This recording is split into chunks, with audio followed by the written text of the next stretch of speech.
Alrighty, today we will be reading An American Story, written by Kwame Alexander and illustrated by Derek Coulter.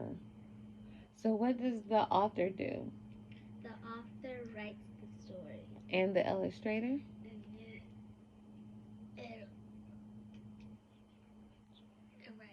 It makes pictures. Yeah, the pictures. So, right now, looking at the cover, what do you see? It's a black man making an American flag. Yeah. And what do you wonder? Probably it's making it for its like side or something or like that. Yeah. And what questions do you have, Ella? I wonder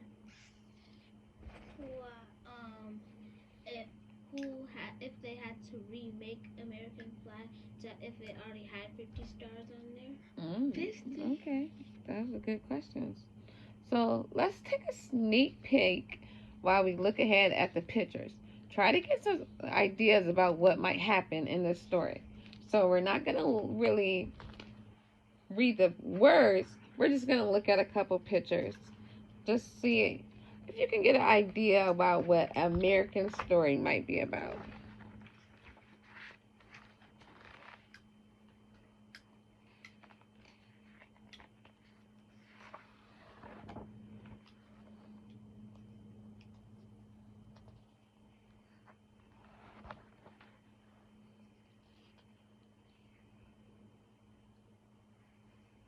I know, it's a Nikki boy. Wow. Okay, so we'll stop there and let's go. Start from the beginning. Little bedtime story for my daughters. Alrighty, helping me do my schoolwork. Thank you. So, how do you tell a story that starts in Africa and ends in horror? So let's stop right there. Why do you think this story is going to end in horror? Maybe because African Americans get treated differently. Yeah. Maybe African Americans get treated differently than other races. An unbelievable story about evil plans and big guns hiding in the night, waiting. What do you think they're waiting for? Let's find out. While the girls and the boys finish chores, play games, listen to old tales of trickster spiders and talking drums. So what type of life do you think they were living? Their best life. Their best life. They're having fun, partying, waiting.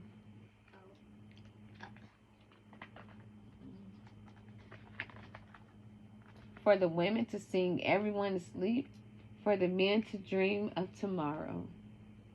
What do you notice? That he's sleeping like in a bush and not in bed.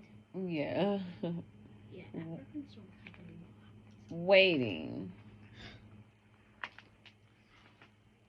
So this is where we stopped out last time.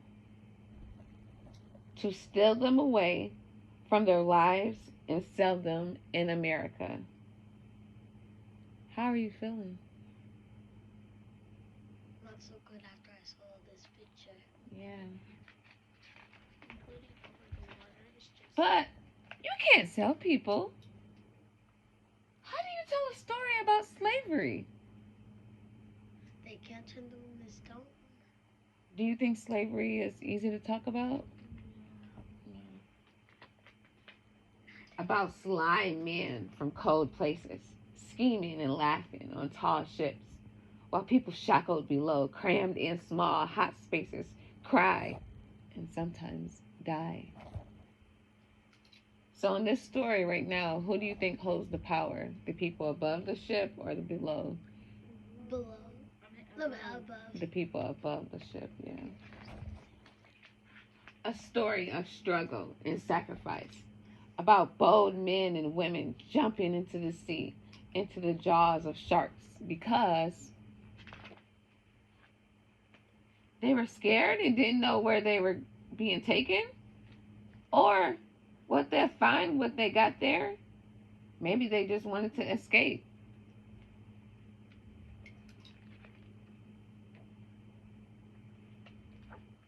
How do you tell a story about copper dreams wrapped in iron chains? About working hard for long hours, from Kansi to Kang, for free. What do you see in this picture? Like the women are like strapped in some stuff. Ella, please speak up if you have something to say. What'd you say? That's an outfit. Mm-hmm. What do you see in this picture over here or over here? I see that this lady is holding a crying baby. Yeah. Baby. Maybe. I did notice that baby was crying.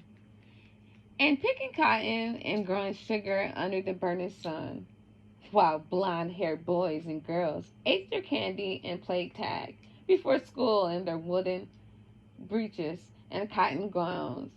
And no reading allowed. And no reading allowed. About planting corn and threshing rice, and curing tobacco and harvesting coffee, and cooking and cleaning and building for free?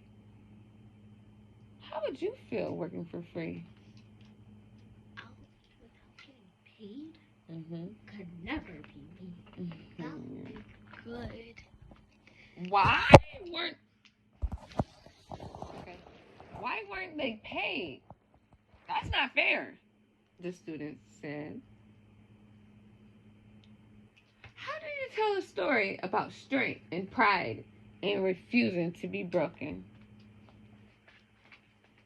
And refusing to stop smiling and loving?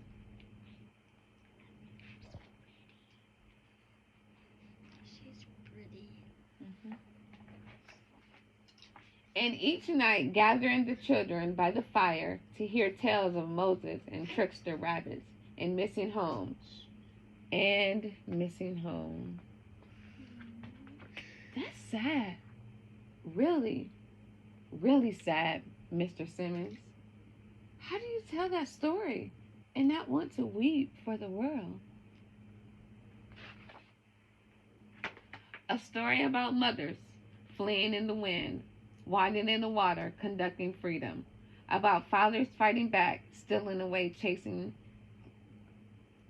liberty.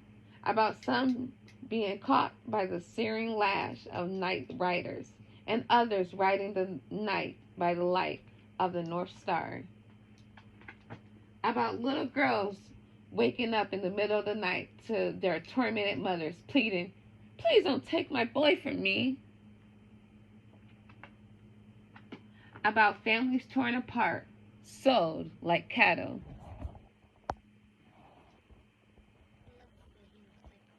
I don't think I can continue. It's just too painful.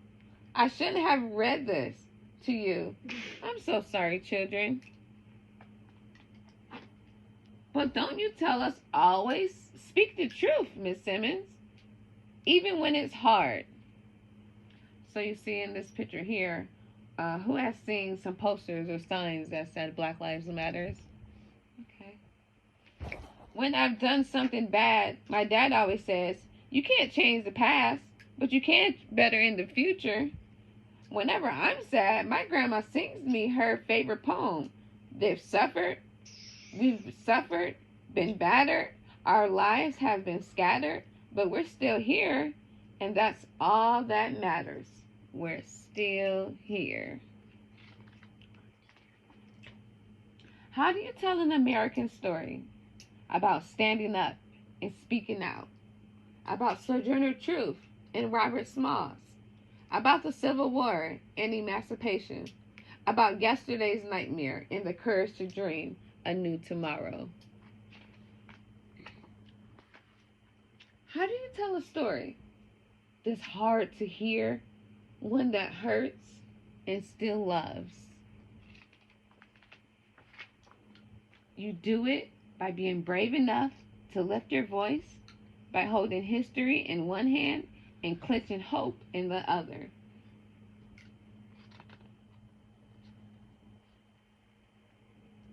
What does this picture symbolize?